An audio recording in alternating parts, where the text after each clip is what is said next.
playground. Hooray!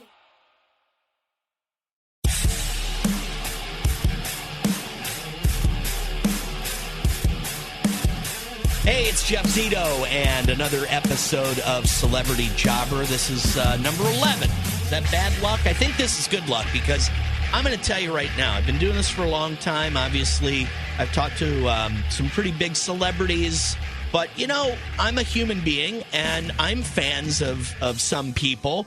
And this is my guy right here because it's my favorite band of all time.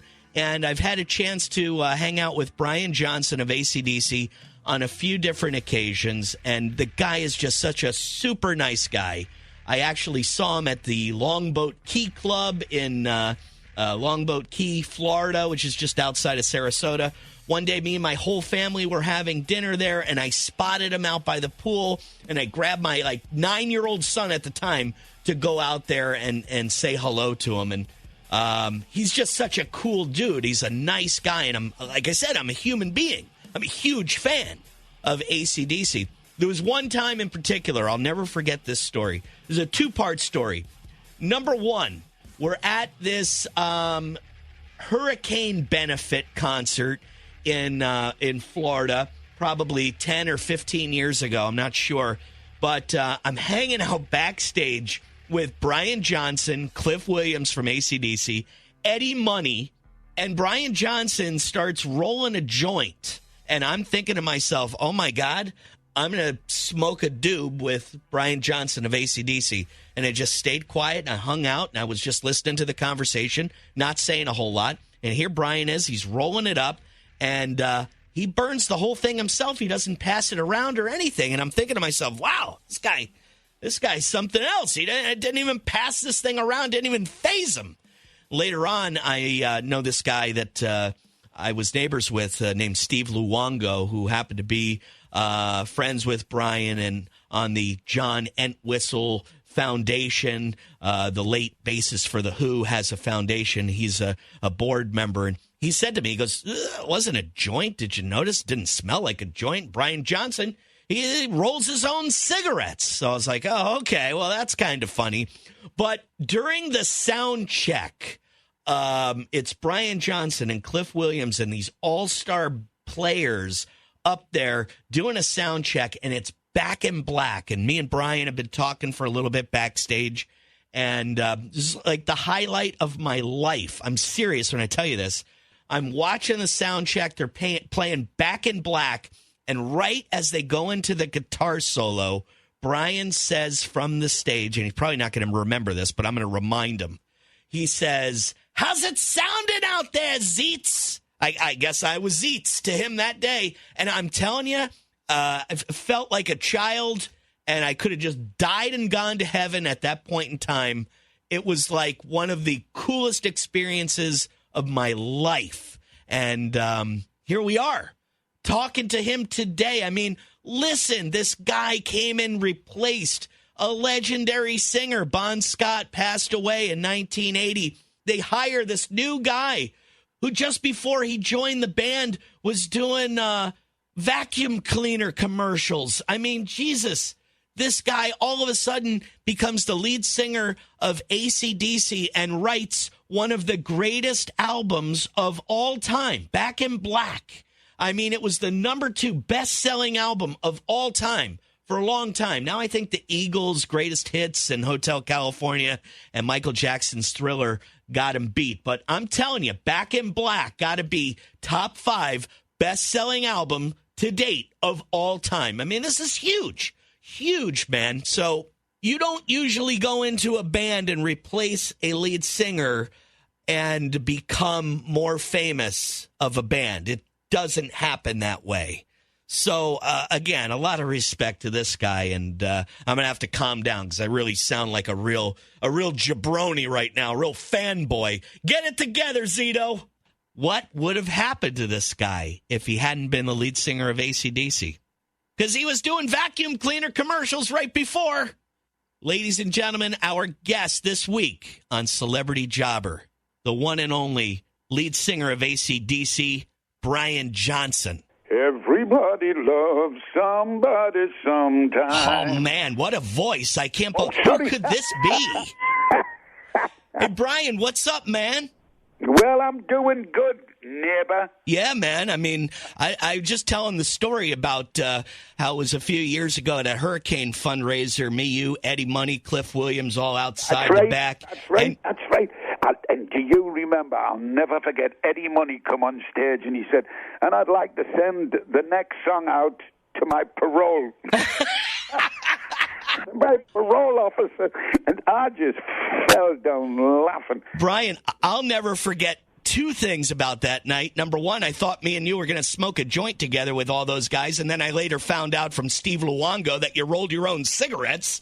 And then when you were sound checking, when we were talking a little bit beforehand, and you were sound checking in the right in the guitar solo of Back in Black, you said, "How's it sounding out there, Zeets?" And I about shit my pants. I was like, wow, this is a dream come true, man.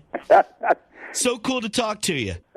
So tell me a little bit about the lives of Brian. What made you want to write a book? What the hell are you doing? You should be settling down in Bird Key, relaxing. Yeah, no. Well, I guess it's just you know, you come to the time of your life where you're getting on a bit, and you know, and you want to set the record straight, because there's a lot of bull out there, you know, especially when you can't answer back and you've popped your cogs and you're gone. You know, you want to set a record straight, and I think that the life I led was such a full one, you know, before AC/DC, and that people said, "Brian, you got to start writing it down." So I wrote it by hand, you know, so wow. I would get the emotion out, you know, rather than a keyboard. I believe, you know, when you write it by hand, it comes into your head, through your heart or whatever, down your arm, into your hand, and there it is.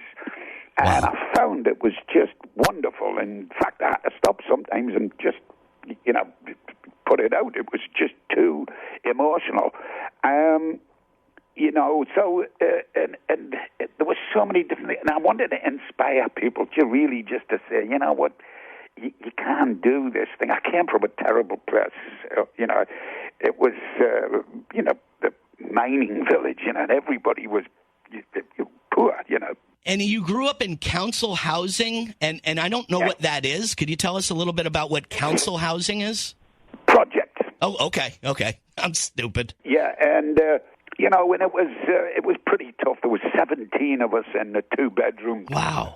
House, you know, because my father had come back from war, his brother had just come back from the war, and they just all got married and they had kids, me being one of them, you know, and it was just, you know, it was pretty tough. Tell me about your mom and dad growing up, Brian.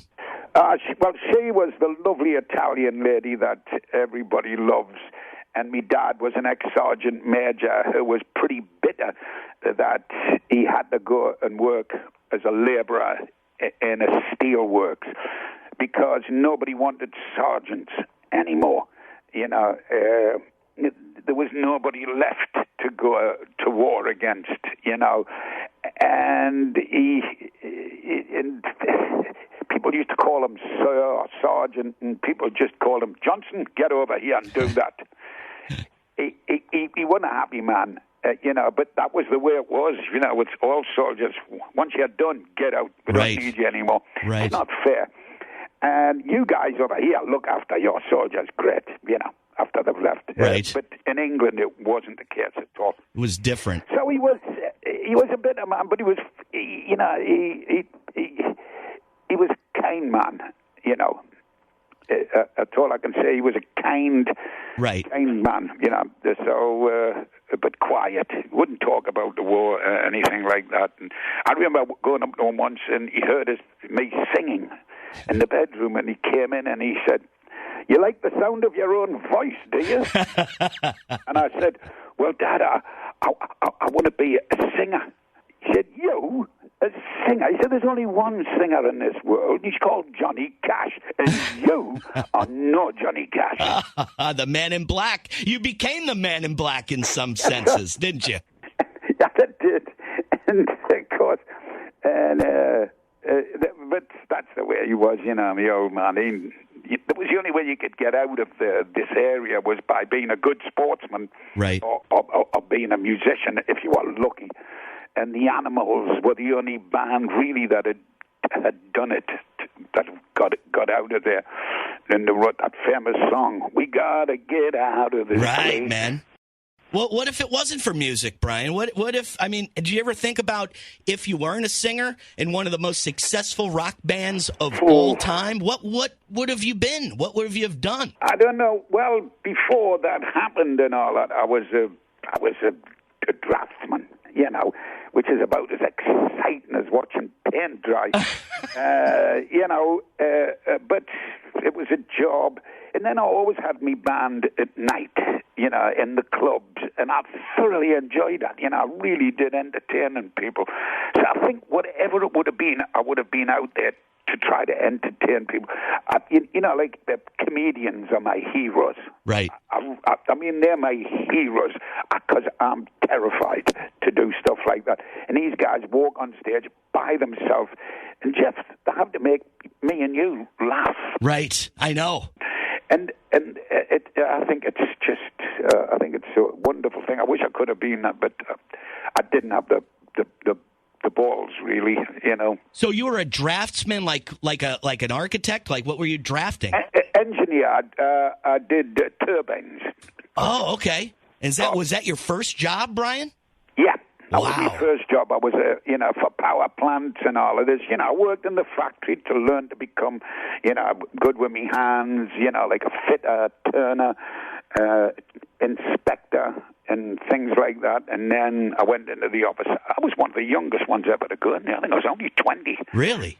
Yeah. Well, I do know you played in a lot of bands, and it was just a couple of years ago that vacuum cleaner commercial came out.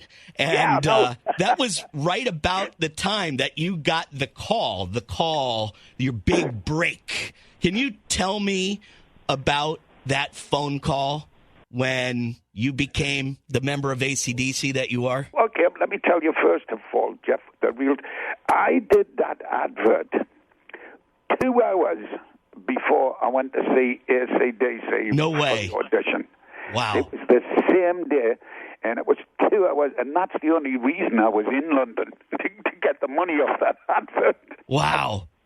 And that's what happened there. But the phone call was the infamous phone call. Now it's almost famous by this girl who had a really tough accent from the east. And then the phone rang and she went, "You are Brian Johnson, the thinker." I went, "Who's this?" She went, it does not matter who I am. "Are you the thinker, Brian Johnson?" I said, "Yeah, singer."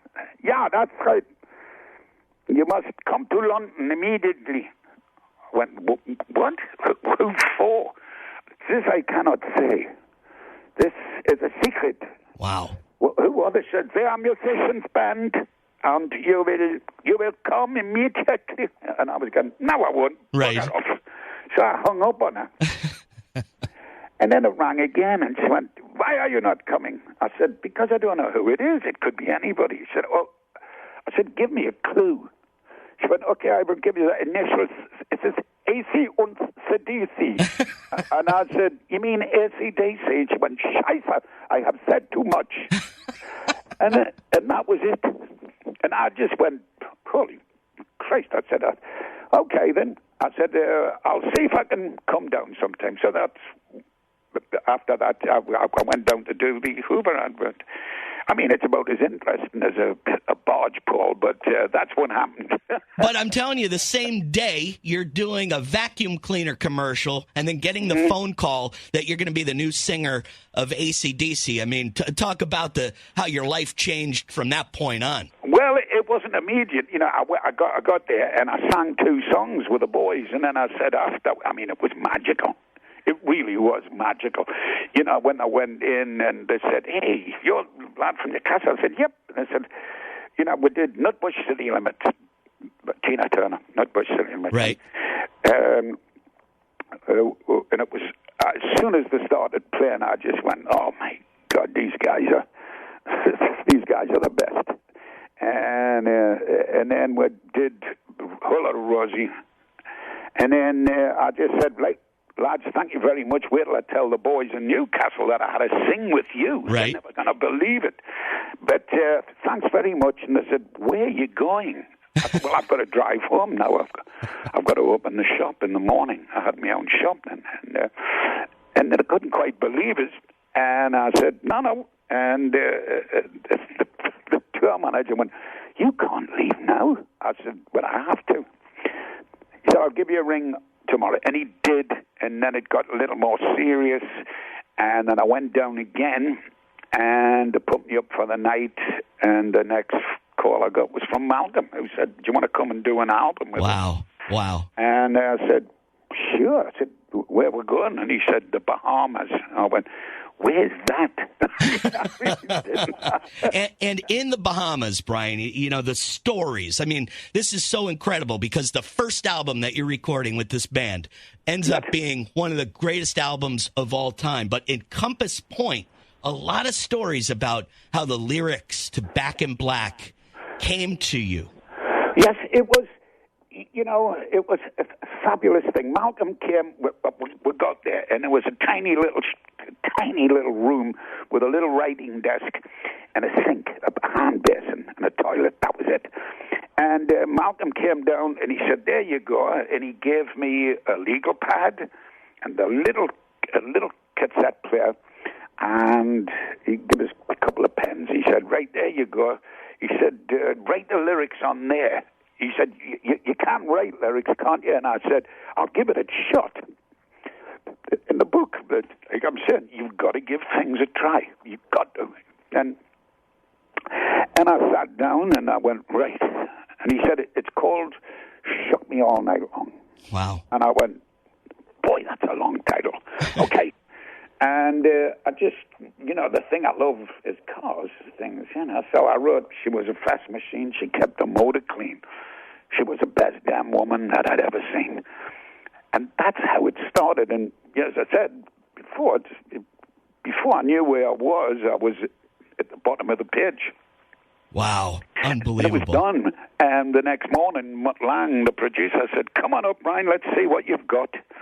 Which was pretty scary. You know, this guy's top producer. And I showed him what I had, and he said, oh, right, let's sing it. And that was it. And that was it, man. And then well, he called up the boys. He just called Mal and Ang up first, and he said, you've got to come up and hear this.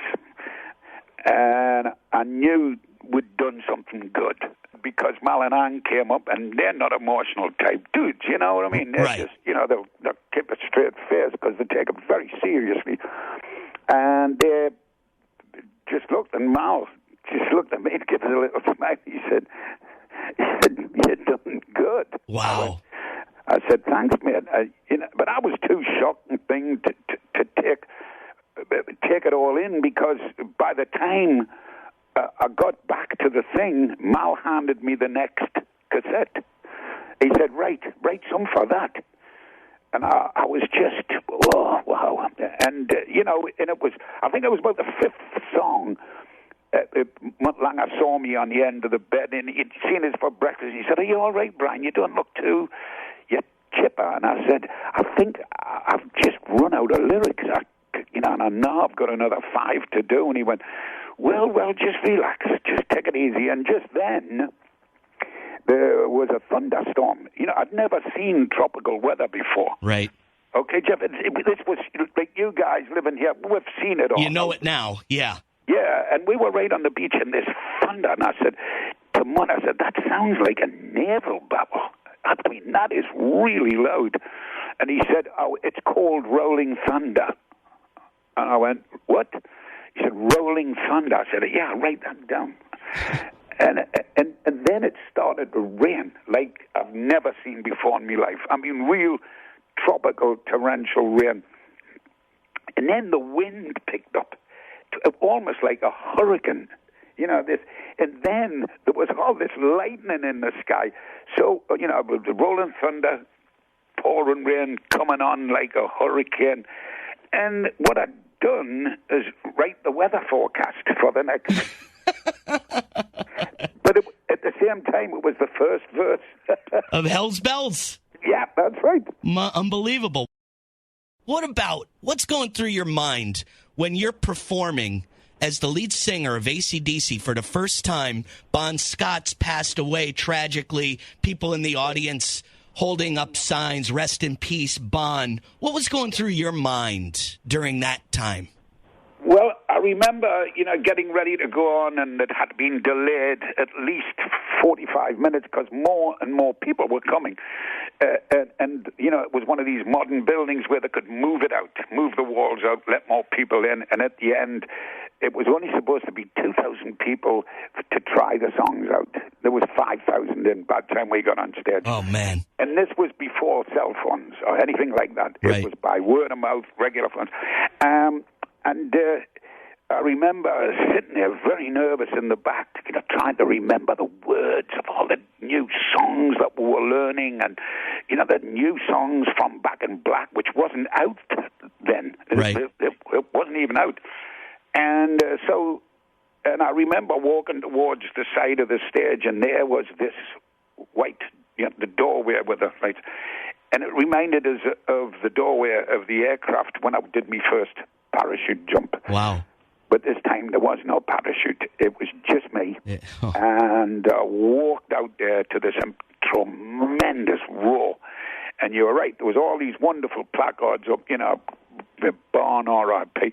But right in the middle, there was a thing, good luck, Brian. Wow. That calmed you down. And it really touched me, and it was big, and it really made a job of putting it in the middle. Oh, my gosh. And I just sang me heart out. It was just, it was, and the kids were just, quiet, a little bit, what's this guy going to be? I mean, because all they'd ever seen was Bon. And then, they saw the working class in me. They saw there was no airs or graces. There was no, dancing moves. That was just hold the mic, standard attack, and, fix bayonets in the voice and take no prisoners. And that was it. That was the way I went out. And it was a huge relief at the end from not just me, for all the boys in the band. They didn't know how it was going to go, Absolutely. Nobody does in a situation like that. Yeah, I'd say it went pretty well, my friend. Well, it did. There was lots of beer at the end. Well, listen, man, I respect you so much, and I'm such a huge fan, and every time I see you, I feel like a child, and I just thank you for being such a cool guy, and the next time I see you at Longboat Key Club, I'm going to come by and say hello, and I wanted to get an autographed copy of the book. I bought one, but if I could get an autographed copy of the book, you could give it to Barbara Strauss. I'll give her the book that I got with no signature, so I'm not asking for a freebie, Matt, anytime you like. Of course we'll do that. I love you, man. Thank you so much. It's been a pleasure talking to you, brother. There you go, man. Brian Johnson from AC/DC going out on a high note there. It's funny because I'm a human being, okay? I do this professionally, but and I've talked to a lot of people, like I've said, but I'm a human being, and I'm fans of certain people, certain things.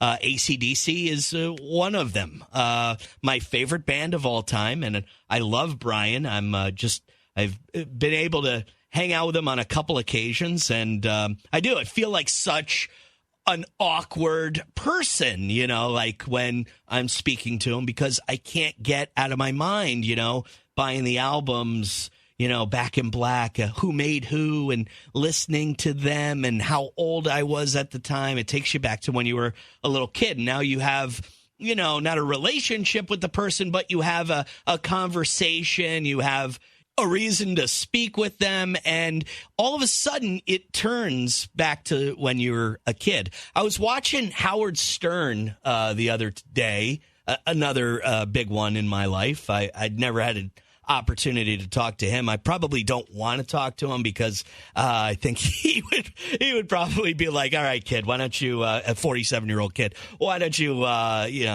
find something else to do. Like, I don't know, maybe you'd be a good dry cleaner or something like that. You don't have what it takes. I almost think that it would be good if I never met him or spoke to him. But anyway, I was watching Stern interview Bruce Springsteen the other day, and Bruce sits down in his studio. And I just remember Stern going, and we're talking about the king of all media here.